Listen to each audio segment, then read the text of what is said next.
दोस्तों नमस्कार। वृश्चिक राशि वाले मेरे मित्रों, यह वीडियो श्रावण मास स्पेशल सीरीज का भाग 2 है। कल हमने भाग 1 अपलोड किया था। आप लोगों ने उसे बहुत प्रेम दिया और सच्चे मन से उस वीडियो को देखा। हमें बहुत अच्छा लगा और इससे हमें यह भी ज्ञात हो गया कि आप लोग शिव को कितना प्रेम करते हैं। आप बिल्कुल बेफिक्र रहिए, क्योंकि भगवान भोलेनाथ भी आपसे उतना ही प्रेम करते हैं। हो सकता है कि जाने अनजाने की गई आपकी किसी गलती की वजह से भोलेनाथ आपसे कुछ समय नाराज हो जाएं, लेकिन जल्द ही आपसे मान भी जाएंगे। तो दोस्तों, हमने कल के वीडियो में यह आपको बतलाया था कि किस चीज़ को चढ़ाने से, यानी शिवलिंग पर क्या अर्पित करने से हमें कौन से फल प्राप्त होते हैं। हमने उस वीडियो की लंबाई अधिक होने की वजह से सीरीज को बीच में रोक दिया था। तो आज हम वहीं से शुरुआत करेंगे और उन्हीं बातों को आगे बढ़ाएंगे। आज के इस वीडियो में भी हम इसी विषय पर चर्चा करेंगे कि कौन सी चीज़ों को चढ़ाने पर भगवान शिव किस प्रकार की कृपा आपको देते हैं। दोस्तों, इसमें बताने वाली बात यह है कि कुछ मंदबुद्धि लोग हमारे समाज में मौजूद हैं, हमारे आसपास ही होते हैं। वे आपसे इस प्रकार के कुतर्क कर सकते हैं कि भगवान भोलेनाथ को भी क्या चीज़ों की ज़रूरत पड़ती है, उनको तो कोई भी सामान नहीं चाहिए, वे तो इस संसार से अलग रहते हैं, महादेव हैं, उन्हें आप क्या देंगे, हम उन्हें कुछ नहीं दे सकते, वगैरह वगैरह। इस तरह की बातें करके आपको भ्रमित करने की कोशिश करेंगे। तो दोस्तों, इसका जवाब यह है कि आप अपने परिवार को ही लीजिए। परिवार में एक मुखिया होता है, वह पिता हो सकता है या फिर आपके दादाजी हो सकते हैं। कोई भी एक इंसान जो परिवार का मुखिया होता है, उसे आप भोलेनाथ समझ लीजिए कुछ देर के लिए। अब वह जो घर का मुखिया है, पिता है, वह घर को हमेशा चलाता रहता है, सुचारू रूप से मेहनत करता है और हर एक को उसकी मनचाही चीज़ें देने का प्रयास करता रहता है, हर एक को खुश रखता है। लेकिन कोई एक इंसान है जो उस पिता का भी ख्याल रखता है और समय समय पर, जैसे उस पिता का जन्मदिन आया तो उसे कुछ छोटा सा उपहार दे दिया या फिर एक छोटा सा ग्रीटिंग कार्ड ही दे दिया। इससे होगा क्या, उस पिता को उस बच्चे से कुछ भी नहीं चाहिए, ना ही वह इसकी कोई कामना करता है। लेकिन उस बच्चे ने अपने इस कार्य से पिता का ध्यान अपनी ओर आकर्षित अवश्य कर लिया। अब वह पिता का अधिक प्रिय बालक बन गया। तो ऐसा ही कुछ हम भी करते हैं दोस्तों, कि हम भगवान भोलेनाथ को जो चीज़ें अर्पित करते हैं, उनसे भोलेनाथ का ध्यान हमारी ओर आकर्षित हो जाता है। यह ध्यान को आकर्षित करने की विधि है। इसका मतलब यह नहीं कि हम भगवान भोलेनाथ को जो अर्पित कर रहे हैं उसकी उन्हें ज़रूरत है।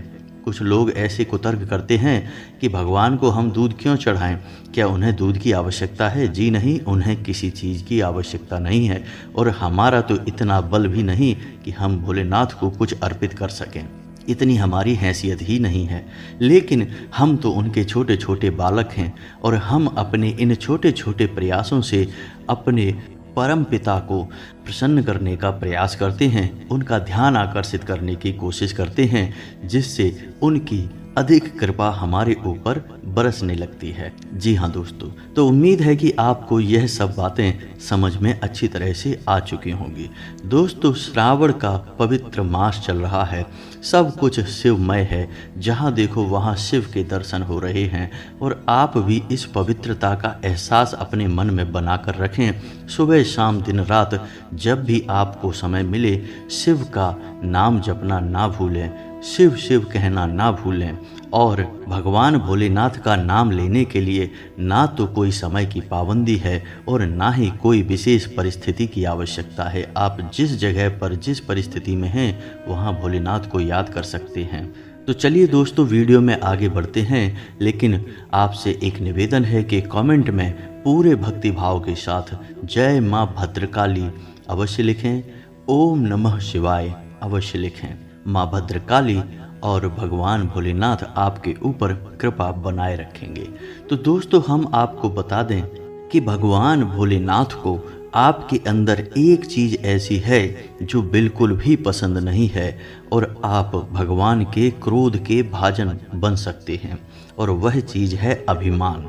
हो सकता है कि आपको ऐसा लगता हो कि आपके जीवन में बहुत परेशानियां हैं, आपको तो कुछ मिला ही नहीं है, केवल मेहनत ही हुई है, बदले में कुछ आपको परिणाम तो मिले ही नहीं हैं। फिर भी आपके अंदर एक ऐसा गुण, एक ऐसी विद्या या कोई एक ऐसी खास बात भगवान ने अवश्य दी है जिसमें आप काफ़ी पारंगत हैं, और उस चीज़ का आपको हल्का सा अभिमान भी है। जी हाँ दोस्तों, जैसे कि कोई एक मैकेनिक है जो इतना कुशल है कि उसे अपनी इस विद्या पर अभिमान हो जाता है, जैसे कि कोई एक शिक्षक है जो किसी विषय में इतना कुशल है कि उसे अपने विषय के ज्ञान पर ही अभिमान हो जाता है। ये छोटे छोटे अभिमान हैं दोस्तों, जो हमें महसूस तो नहीं होते हैं लेकिन हमारा नुकसान बहुत बड़ा करते हैं। अभिमान उस जहरीले पौधे के समान होता है जो किसी भी बड़े से बड़े वृक्ष के आसपास उग जाए तो धीरे धीरे उसी वृक्ष से पोषण लेकर उसे समाप्त कर देता है और स्वयं जीवित रहता है।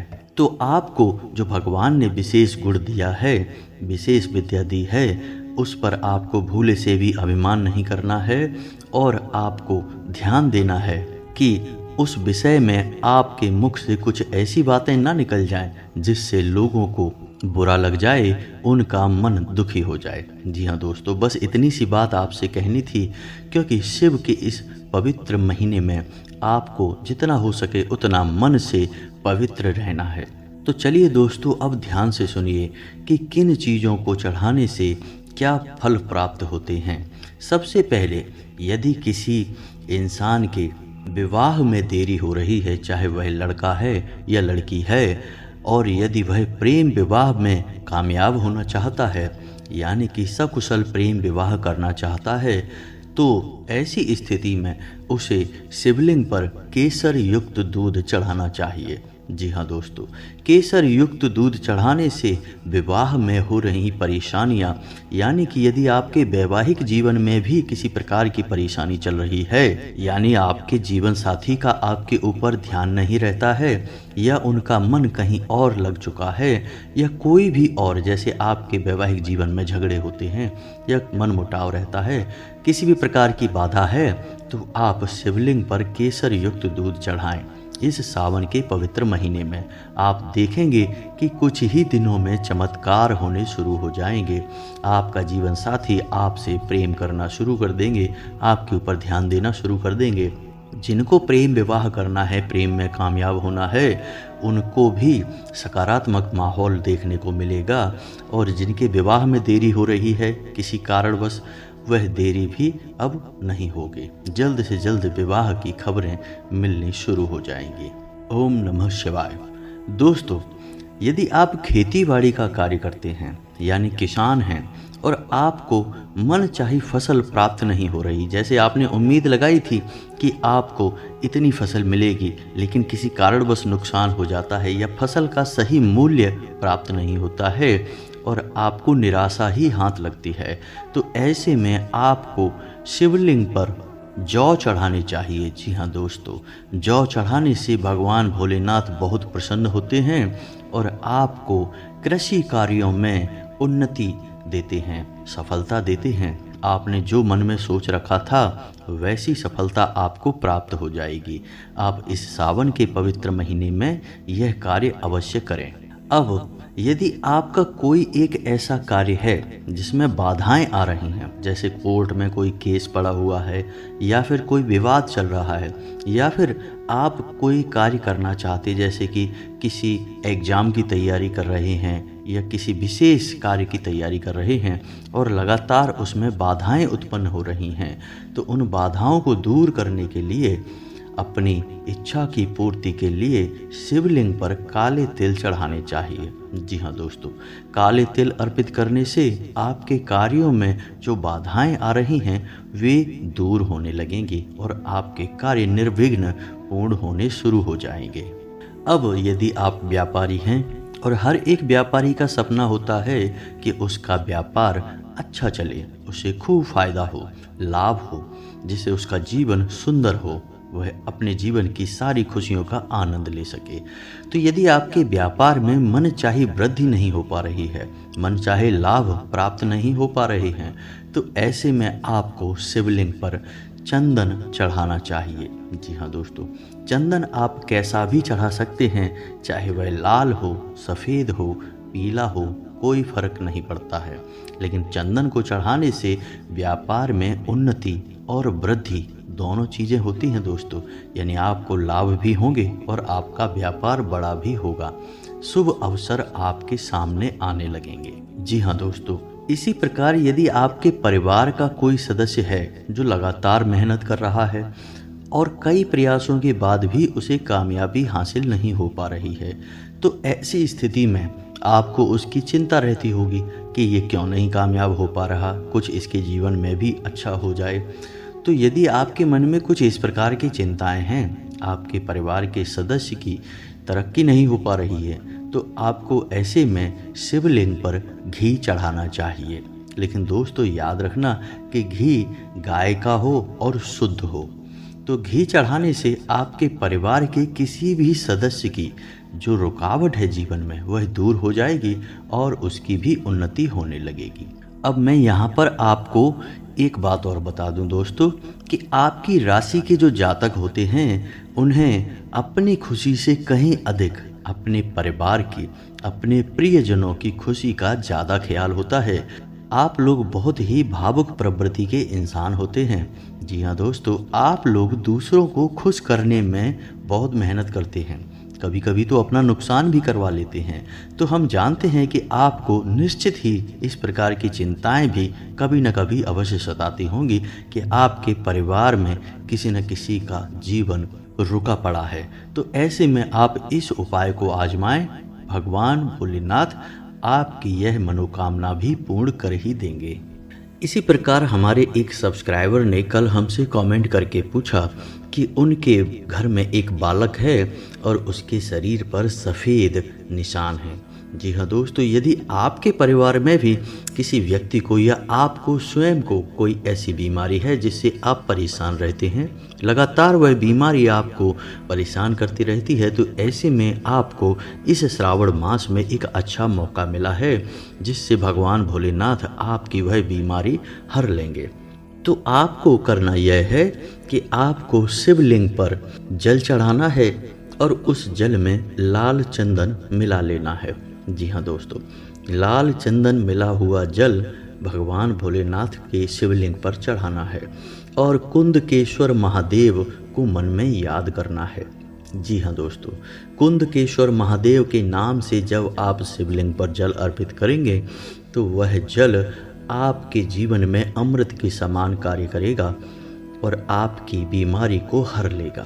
जी हाँ दोस्तों, यदि शरीर के किसी भाग पर सफ़ेद निशान हैं या किसी त्वचा से संबंधित रोग से आप परेशान हैं, तो जलाधारी से आप उसी जल को वापस अपने लोटे में थोड़ा सा ले लें और जब घर पर वापस आएं तो कुंदकेश्वर महादेव का नाम लेते हुए त्वचा के उस भाग पर उस जल का हल्का सा लेपन कर लें। बस इतना सा आपको करना है। श्रावण के इस मास के समाप्त होते होते आपका रोग भी क्षय हो जाएगा, समाप्त हो जाएगा। अब कुछ ऐसे लोग होते हैं जिनकी यह शिकायत रहती है कि उनके बच्चे उनकी बात नहीं सुनते हैं या उनके बच्चों का विवेक कम हो गया है, पढ़ाई में मन नहीं लगता है। तो ऐसी स्थिति में शिवलिंग पर मिश्री चढ़ानी चाहिए। जी हाँ दोस्तों, मिश्री चढ़ाने से शिव आपके बच्चों की बुद्धि को शांत रखेंगे और उन्हें बुद्धिमान बनाएंगे। जी हाँ दोस्तों, इसी प्रकार यदि आप कर्ज से परेशान हैं, यानी आप कोई कार्य करते हैं, आपको नुकसान होता है और कर्जा आपके ऊपर लद जाता है, तो आप शिवलिंग पर समी पत्र चढ़ाएं। जी हाँ दोस्तों, समी पत्र चढ़ाने से भगवान भोलेनाथ आपको कर्जे से मुक्त करेंगे। दोस्तों, यदि आपके ऊपर ऐसा भयानक कर्जा है जो आपको जीने नहीं दे रहा है और आपको कोई रास्ता समझ में नहीं आ रहा कि आप कैसे इस कर्जे को चुकाएं, दोस्तों कर्जा एक भयानक बीमारी है जो लोगों की जान तक ले लेता है। तो यदि आपके पास भी ऐसा ही भयानक कर्जा है तो इसके लिए भगवान भोलेनाथ का एक बहुत ही अचूक उपाय है दोस्तों। इसके ऊपर हम पहले भी एक वीडियो बना चुके हैं, लेकिन आपको यदि वीडियो चाहिए तो हम एक और वीडियो बनाकर विस्तार से आपको यह उपाय समझा देंगे। इसे बटकेश्वर महादेव उपाय कहा जाता है, जो आपको कर्जे से मुक्ति दिलाएगा 100%। हजारों लोगों पर आजमाया गया यह उपाय है और यह बहुत ही शक्तिशाली है। कुछ ही महीनों में आपको इतना धन और वैभव देगा कि आपका संपूर्ण कर्जा तो चुक ही जाएगा और आपका जीवन भी बहुत ही सुंदर हो जाएगा।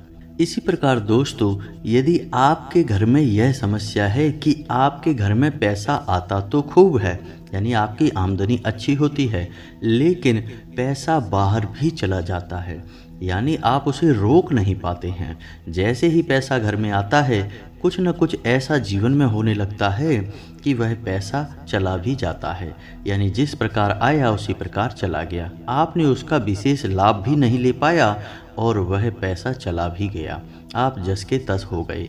तो ऐसी स्थिति में भगवान भोलेनाथ को आप कनेर का पुष्प अर्पित करें। जी हाँ दोस्तों, यदि आप ऐसा करते हैं तो भगवान आपको धन को रोकने की ऐसी विधियां सुझाएंगे कि आपके घर में जो धन आएगा वह रुकेगा और आपके घर का माहौल सकारात्मक और पवित्र हो जाएगा। जी हाँ दोस्तों, इसी प्रकार यदि आपको ऐसा लगता है कि सौभाग्य आपका साथ नहीं दे रहा, आपका जीवन बहुत ही दुर्भाग्य से भरा हुआ है, तो आप भगवान को अबीर और गुलाल अर्पित करें। जी हाँ दोस्तों, इससे भगवान आपके जीवन में सौभाग्य का प्रवेश कराएंगे और आपके जीवन से जो दुर्गति है, जो दुर्भाग्य है, वह धीरे धीरे छटने लगेगा। इसी प्रकार दोस्तों, यदि आपके जीवन में धन को लेकर समस्याएं लगातार चलती रहती हैं, यानी आपकी मेहनत का आपको पूर्ण फल प्राप्त नहीं होता है, आपने अनुमान लगाया था किसी अन्य प्रकार के फायदे का और होता कुछ और है। जैसे आपने सोचा था कि इस काम को करने से आपको 10,000 रुपये, मानकर चलते हैं कि 10,000 रुपये का फ़ायदा होना है, लेकिन आपको होता है 1,000-2,000 का ही फ़ायदा, तो आपको निराशा हासिल होती है। तो यदि आपको रुपए पैसे को लेकर समस्याएं लगातार घेरे रहती हैं, तो ऐसे में आपको एक अचूक उपाय बताते हैं। आपको पूरे श्रावण मास में एक गाय के घी का शुद्ध दीपक शिवलिंग के बगल से जलाना है। दूसरा, किसी बेल पत्र के वृक्ष के नीचे जलाना है। पूरे श्रावण मास आपको यह कार्य करना है। फिर आप देखें कि कुछ ही दिनों में आपके जीवन से पैसे की समस्या दूर हो जाएगी।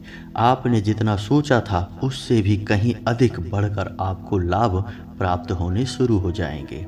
जी हाँ दोस्तों, अब हमने आपको सब कुछ बता दिया कि किस प्रकार आप भगवान भोलेनाथ का ध्यान अपनी ओर आकर्षित कर सकते हैं और अपनी हर एक मनोकामना को पूर्ण कर सकते हैं। लेकिन दोस्तों, इसमें एक बात जानने योग्य और है कि कुछ ऐसी गलतियां भी हम कर जाते हैं शिव मंदिर में जाकर, जिससे भगवान हमसे नाराज भी हो जाते हैं। जी हाँ दोस्तों, और यदि हम उन गलतियों को लगातार करते रहें तो हमारी पूजा पाठ का भी हमें कोई फल प्राप्त नहीं होता है। जी हाँ दोस्तों, हमारी भक्ति बेकार चली जाती है। आपने कई बार लोगों को इस तरह की बातें करते सुना होगा कि हम तो रोज़ मंदिर जाते हैं, लगातार मंदिर जा रहे हैं, लगातार भगवान को जल अर्पित कर रहे हैं, लेकिन हमारे तो कोई काम बनते ही नहीं है। पता नहीं कौन सी बाधा है, कौन सी समस्या है कि जीवन नर्क के समान हो गया है। और अंत में लोग यह भी कह देते हैं कि ऐसा लगता है कि जैसे भगवान ने हमारी तरफ से अपनी आंखें बंद कर ली हैं, देख भी नहीं रहे हैं। ऐसा इसलिए होता है दोस्तों कि आप जा तो रहे हैं मंदिर, लेकिन आप लगातार अपनी कुछ गलतियों को दोहराए चले जा रहे हैं, जिससे भगवान आपसे कुपित होते चले जा रहे हैं। तो आपकी पूजा पाठ का फल मिलने के बजाय आपको उसके दुष्परिणाम ही झेलने को मिल रहे हैं।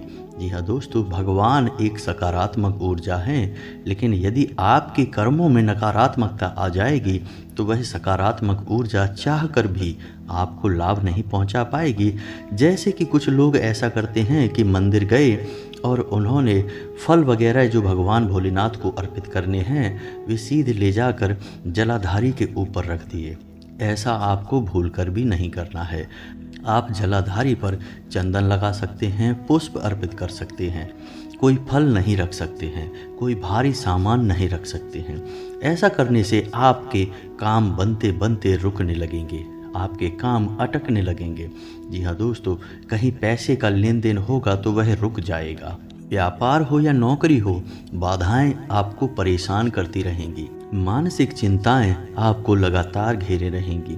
जी हाँ दोस्तों, फिर आप रोज यही काम करेंगे तो आपको और भी अधिक परेशानियों का सामना करना पड़ेगा। फिर आपको लगेगा कि भगवान ने आपकी तरफ से आंखें बंद कर ली हैं, लेकिन ऐसा कुछ भी नहीं है दोस्तों। इसी प्रकार कुछ लोग अधिक प्रेम में आ जाते हैं शिव के और जलाधारी पर भी एक दीपक जलाकर रख देते हैं। तो यह तो बहुत ही अनिष्टकारी हुआ। इससे तो आपके घर का माहौल तुरंत बदल जाएगा, नकारात्मकता आपके घर में प्रवेश कर जाएगी। आपने जलाधारी पर दीपक जलाकर प्रकाश फैलाया, लेकिन बदले में अंधकार आपके परिवार में फैल जाएगा। जी हाँ दोस्तों, ऐसे परिवारों में घर के छोटे घर के बड़ों का अपमान करते हैं, उनकी सुनते नहीं हैं और घर का माहौल प्रदूषित हो जाता है। और कई बार तो ऐसा भी देखा गया है कि पिता और पुत्र के बीच भी बंटवारा हो जाता है, घर में एक दीवार खींच दी जाती है। जी हाँ दोस्तों, तो आपको ऐसी गलती नहीं करनी है। ऐसी ही कई और बड़ी गलतियां हैं जो शिव के मंदिर में जाकर हम लगातार करते रहते हैं और हमें इसकी भनक तक नहीं होती है। जी हाँ दोस्तों, और उनके दुष्परिणाम हमारे जीवन में लगातार प्रवेश करते रहते हैं, हमारा जीवन को नर्क बनाए रखते हैं। तो यदि आपको इस विषय पर भी विस्तार में वीडियो चाहिए तो आप कमेंट करके बताएं, हम आपके लिए इस विषय पर भी एक वीडियो कल बनाकर दे देंगे, जिससे आपको सही मार्गदर्शन प्राप्त होगा।